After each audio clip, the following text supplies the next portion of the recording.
morning.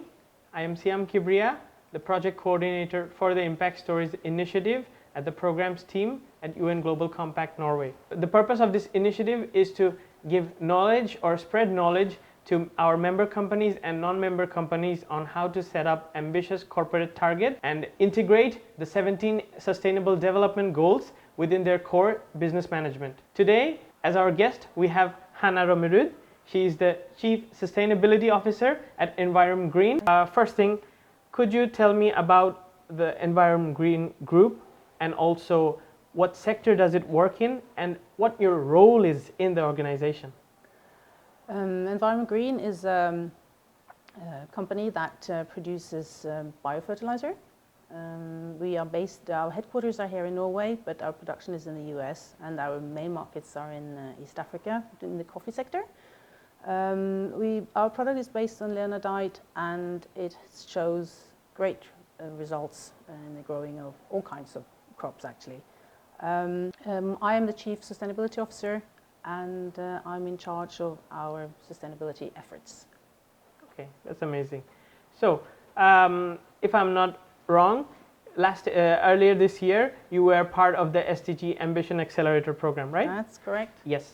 So for those of you who don't know or not aware of what the SDG Ambition Accelerator is, it's part of the UN Global Compact programs that we offer for our participating members. And this SDG Ambition is a 6-month program that challenges and helps our participating companies to look at the issues that they are facing and then take one of the 17 SDG goals and focus on it and make solutions to these issues.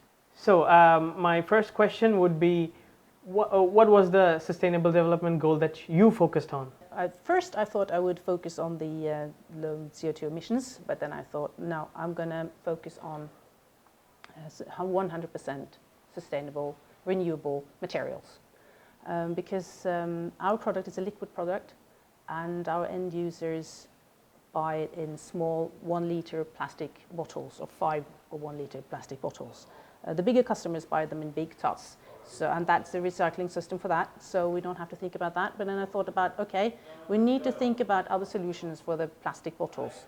And in Rwanda, one of the countries where we sell our product, actually introduced a ban on single-use plastics in general, plastic bags and plastic bottles, or all kind of wrapping. And so we looked at alternative solutions. The problem with plastic is, okay, it is actually a great material. It's cheap, it is light to transport, and it's malleable. You can get it in any shape and form.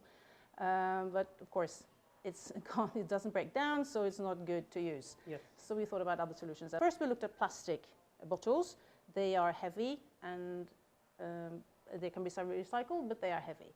And then we looked at metal canisters. They are light, but they are expensive. So we're going to end up with a solution similar to a milk carton, a cardboard one. And we also looked at, just recently I discovered that a competitor has something called bag in box, similar to a wine box that you can buy in the wine monopoly shop, with a cardboard box with a thin plastic container inside. And they had actually reduced their use of plastic by 95%.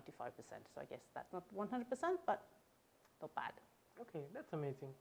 Okay, so in your participation in the SDG Ambition, can you highlight some things that you think that were really helpful for you? Yes, it made me realize the importance of looking at where this would have an impact in the organization. I mean, who would have a say and who would sort of be interested in having a say in what kind of bottles we had. And there were actually sort of spread out in the organization. I thought many people needed to have a say in that.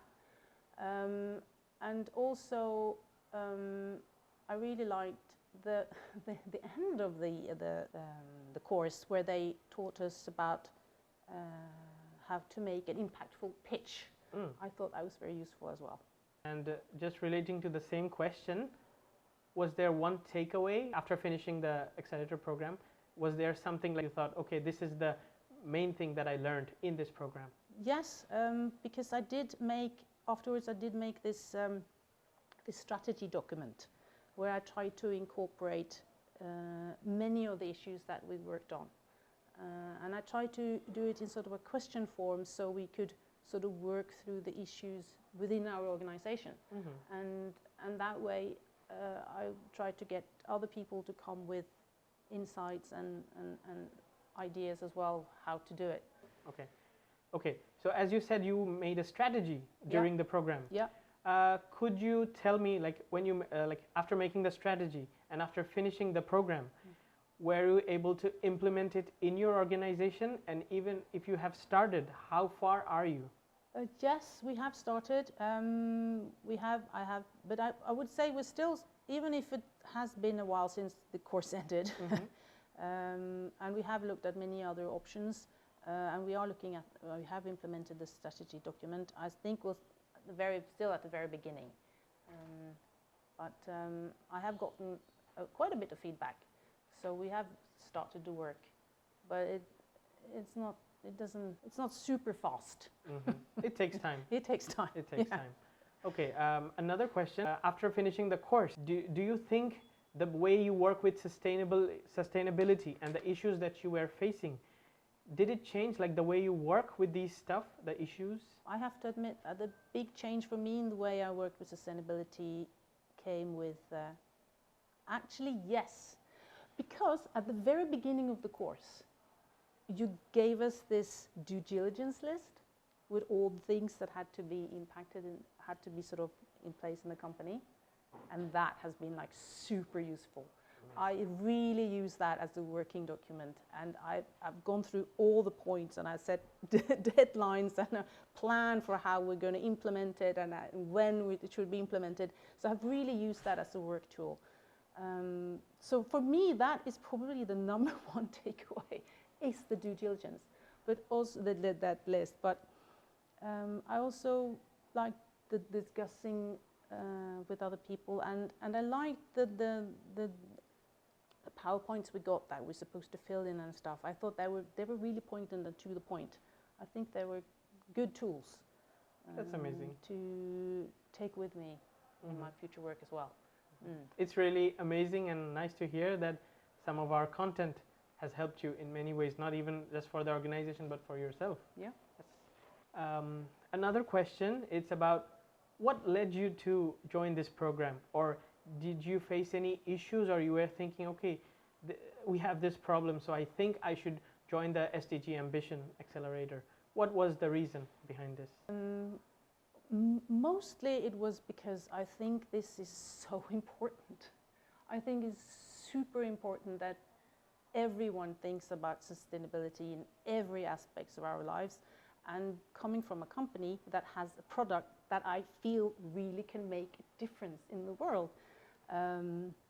Yes, we're a business, yes, we want to make money, but we also want to have a positive impact on people on the planet.